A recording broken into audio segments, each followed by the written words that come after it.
Hey there, I'm Randy Zimnock, and in this episode, we're going to talk about how not to let the city drag you through the mud.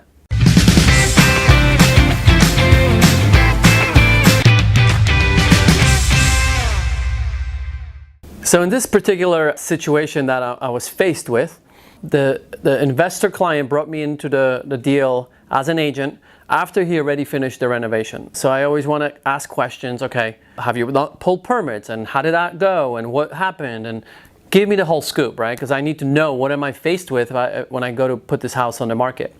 So he shared the story with me that one of the things that happened here is on the beginning, the contractor that he was working with decided not to pull permits and even convinced him, apparently, not to do that, right, as well.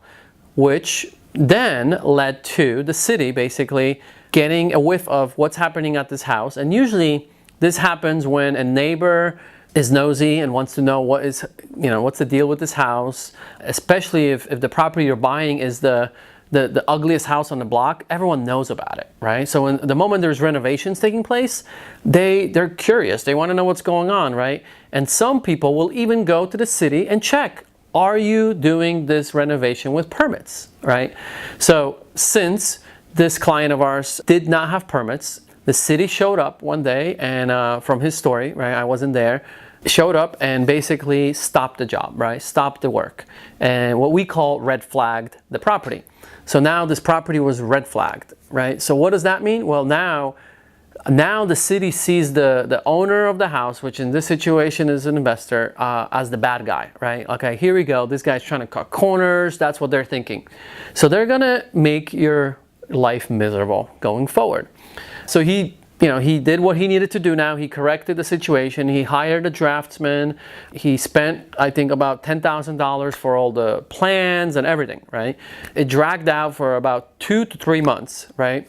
So not only did he obviously probably spent more money because he had penalties he had to pay, so I could guarantee he spent a few grand extra than he would have if he just pulled permits from the beginning, submitted the plans, and probably would have been done and out of the city with approved plans probably within a month, right? Best case scenario. Well, now he not only spent thousands of dollars on penalties, and now he also spent a couple months extra dealing with the city, right? To unravel what the situation, right? Think about this. Now we go to sell the property, right? And now that's where I step in. I put the house on the market. We're in escrow.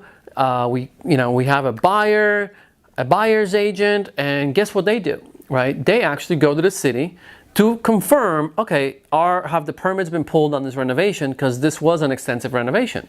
And the personnel that was sitting there told them, oh, wait a minute, this property, oh, I know about this property, right? You know that's not a good situation to be in when you hear from the person in the city like, oh, I know this property, right?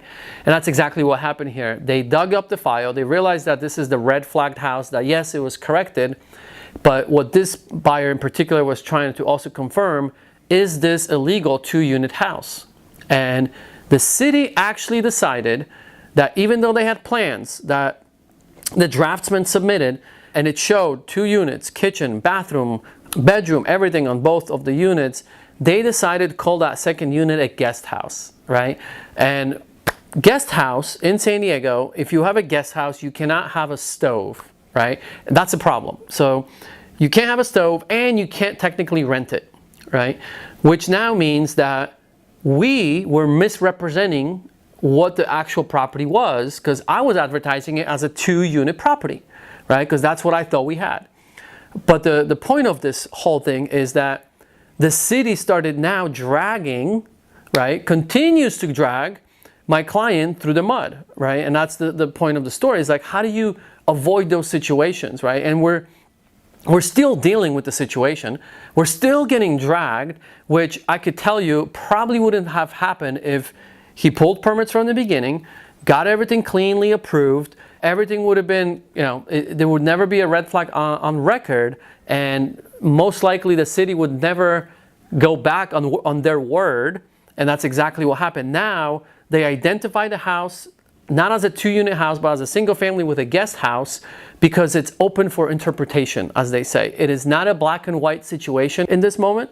So they choose to actually say, nope, we don't have a 2-unit house here. And now we're now we're fighting with the city, right? And getting dragged through the mud, as I said. So how do you avoid all this, right? It's simple.